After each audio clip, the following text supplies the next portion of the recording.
தேர்தல்ல ஜெயிக்கிறதுங்கிறது ஒரு பயணத்தோட முடிவு கிடையாது. சொல்லப்போனா அதுதான் உண்மையான தொடக்கம்.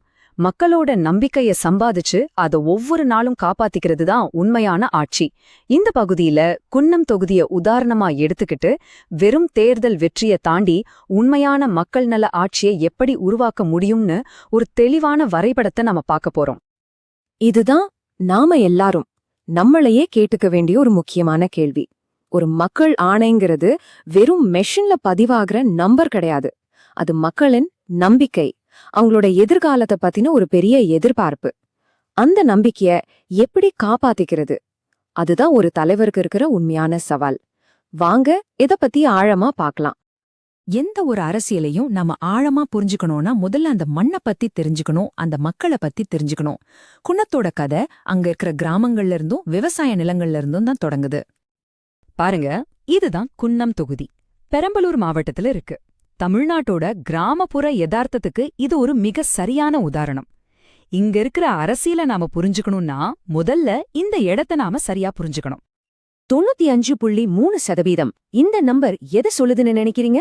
இதுதாங்க குன்னம் தொகுதியோட கிராமப்புற மக்கள் தொகை. கிட்டத்தட்ட முழுசா கிராமங்களால் ஆன ஒரு தொகுதி இது. அதனால இங்க இருக்கிற மக்களோட கதைங்கிறது விவசாயத்தோட கதை, விவசாயிகளோட கதை. இப்ப இந்த தொகுதியோட சமூக அமைப்ப பாருங்களேன். இந்துக்கள் பெரும்பான்மையா இருந்தாலும் இஸ்லாமியர்களும் கணிசமான அளவுல இருக்காங்க. குறிப்பா மக்கள் தொகையில சுமார் 31.4%, அதாவது கிட்டத்தட்ட 1/3 பட்டியல் சாதியினர் இருக்காங்க. இது இங்க இருக்கிற சமூக அரசியல் களத்துல ரொம்ப முக்கியமான ஒரு காரணி. குன்னம் மக்களோட அன்றாட வாழ்க்கை இந்த உண்மைகளை சுத்திதான் இருக்கு. அவங்களோட பொருளாதாரம் முழுக்க முழுக்க வானம் பார்த்த பூமி. நிலத்தடி நீர் மட்டும் நாளுக்கு நாள் குறையறது அவங்க வாழ்வாதாரத்தையே கேள்விக்குறியாக்குது. அது மட்டும் இல்லாம சரியில்லாத கிராமச் சாலைகள், இளைஞர்களுக்கு போதுமான வேலைவாய்ப்பு இல்லாததுன்னு பல வளர்ச்சி சவால்கள் இங்க இருக்கு. இதெல்லாம் தான் ஒவ்வொரு தேர்தல்லையும் வாக்காளர்களோட முக்கிய கவலைகளா இருக்கு. சரி, இந்த சமூக பின்னணியில இருந்து இப்போ நாம அரசியல் களத்துக்கு வருவோம். இங்க தேர்தல் களம் எவ்ளோ கடுமையா இருக்குன்னு இந்த எண்கள் நமக்கு அப்பட்டமா காட்டும்.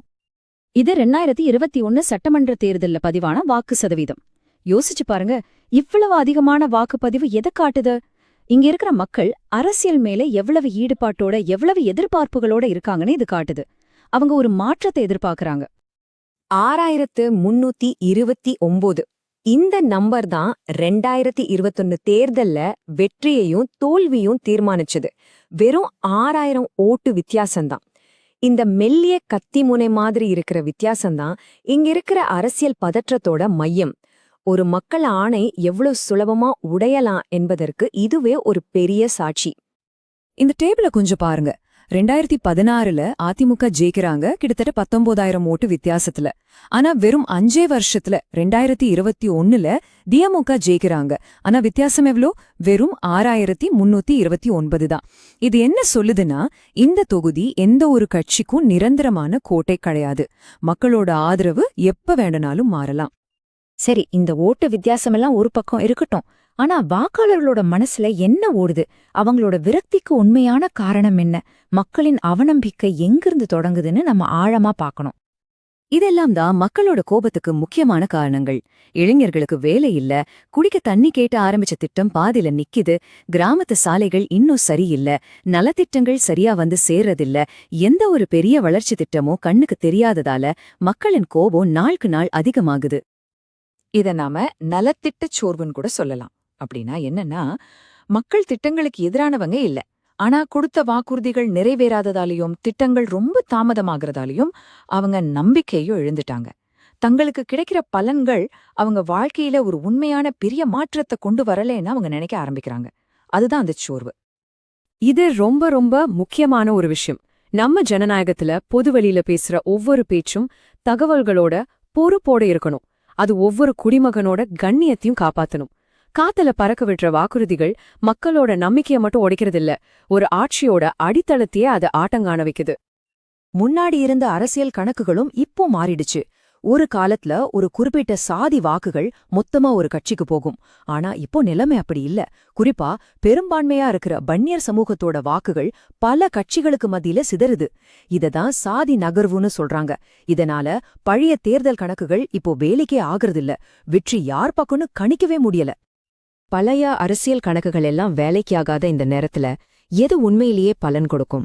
ஒரு தெளிவான தரவுகள் அடிப்படையிலான செயல்படுத்தக்கூடிய ஒரு வளர்ச்சி திட்டம்தான். இதுவரைக்கும் பிரச்சனைகளை பத்தி பேசணும். இனி தேர்வுகளை நோக்கி போவோம். இங்க பாருங்க, இது ஒரு தெளிவான 3 படி திட்டம். முதல் படி அடிப்படை தேவையான சாலைகள், 2வது வாழ்வாதாரமான தண்ணீர், 3வது எதிர்காலத்துக்கான வேலைவாய்ப்பு. இந்த வரிசையான அணுகுமுறைதான் உண்மையான மாற்றத்தை கொண்டு வரும். முதல் திட்டம் கிராமப்புற சாலைகள். ஏகதேசம் ஒரு 20 கோடி ரூபாய் செலவுல 18ல இருந்து 24 மாசத்துக்குள்ள இதை முடிக்க முடியும். இதனால என்ன நன்மை? விவசாயிங்க அவங்க விளைபொருளை சுலபமா சந்தைக்கு கொண்டு போகலாம். பிள்ளைங்க ஸ்கூலுக்கு போயிட்டு வரதுக்கு வசதியா இருக்கும். இது வெறும் ரோடு இல்ல, வளர்ச்சிக்கான ஒரு பாதை. 2வது குடிநீர் திட்டம். இது மக்களோட மிக முக்கியமான ஒரு கோரிக்கை. ஏகதேசம் ஒரு 15 கோடி ரூபாய் செலவுல ஒரே வருஷத்துக்குள்ள எல்லா கிராமங்களுக்கும் பைப் மூலமா குடிநீர் கொண்டு போக முடியும். இது அவங்க ஆரோக்கியத்தை மேம்படுத்துறது மட்டும் இல்ல, அவங்க நேரத்தையும் உழைப்பையும் மிச்சப்படுத்தும். 3வதா இளைஞர்களுக்கான ஒரு திறன் பயிற்சி மையம். வெறும் 5 கோடி ரூபாய் செலவுல 6 மாசத்திலிருந்து 1 வருஷத்துக்குள்ள இதை அமைச்சிடலாம். இது மூலமா வருஷத்துக்கு 1000 இளைஞர்களுக்கு நல்ல பயிற்சி கொடுத்து அவங்கள வேலைக்கு தகுதியானவங்களா மாத்த முடியும். இதுதான் வேலையில்லா திண்டாட்டத்துக்கு ஒரு நேரடியான நடைமுறைக்கு சாத்தியமான தீர்வு. பெரிய திட்டங்கள் ஒரு பக்கம் இருந்தாலும் மக்களோட அன்றாட பிரச்சனைகளை உடனுக்குடன் தீர்க்கணும். அதுதான் உடனடியா நம்பிக்கையை உருவாக்கும். பென்ஷன், ரேஷன் பொருட்கள் எல்லாம் சரியா போய் சேருதான்னு பார்க்கணும். நடமாடும் மருத்துவமனைகள் மூலமா சுகாதாரத்தை கிராமங்களுக்கே கொண்டு போகணும். இந்த மாதிரி சின்ன சின்ன விஷயங்கள் தான் பெரிய மாற்றங்களுக்கு அடித்தளம் போடும். இப்ப இருக்கிற நவீன ஆட்சியில டேட்டாவோட பயன்பாடு ரொம்ப முக்கியம். ஆனா ஒரு விஷயம் தெளிவா இருக்கணும். அரசு திட்டங்களுக்காக மக்களின் தகவல்களை வாங்கும்போது அவங்களோட அனுமதியோட எதுக்காக வாங்குறோன்னு சொல்லி தெளிவா வாங்கணும். மக்களோட தனிப்பட்ட தகவல்களை பாதுகாக்கிறது ஒரு நல்ல ஆட்சியோட அடிப்படை கடமை. சரி, இப்போ இந்த ஆய்வோட முடிவுக்கு நாம வரோம். இதுவரைக்கும் நாம பார்த்த எல்லா புள்ளி விவரங்களையும் திட்டங்களையும் ஒன்னு சேர்த்து ஒரு தலைவரோட உண்மையான வேலை என்னன்னு கடைசியா சிந்திச்சு பாப்போம். இந்த ஒரு வரி எல்லாத்தையும் சொல்லிருது. வெற்றிங்கிறது ஒரு ஆரம்ப புள்ளிதான். அங்கிருந்து மக்களின் நம்பிக்கையை காப்பாத்தி அவங்க வாழ்க்கைய மேம்படுத்துறது தான் உண்மையான தலைமை பண்பு. இந்த கேள்வியோட இந்த ஆய்வை நான் முடிக்கிறேன். அரசியல் அதிகாரத்தோட உண்மையான நோக்கம் என்ன? ஒரு பதவியில நீடிக்கிறது மட்டும்தான் இலக்கா? இல்ல அந்த பதவியை வச்சு ஒரு தொகுதியோட தலையெழுத்தையே மாத்துறது தான் இலக்கா? இந்த கேள்விக்கான பதில்தான் குன்னத்தோட எதிர்காலத்தை மட்டுமல்ல, நம்ம ஜனநாயகத்தோட எதிர்காலத்தையுமே தீர்மானிக்கும். நீங்க மக்கள் நலன மையமா வச்ச ஒரு தலைவரா உருவாகி உங்க தொகுதியை உண்மையிலேயே மேம்படுத்தணும்னு ஆசைப்பட்டீங்கன்னா blueprintstrategies.ai தொடர்பு கொள்ளுங்க. எங்க முகவரி mgr@blueprintstrategies.ai அல்லது 08042041602 என்ற எண்ணுக்கு அழைங்க. எங்கள் நோக்கம் பர்பஸ் பியாண்ட் பாலிடிக்ஸ்.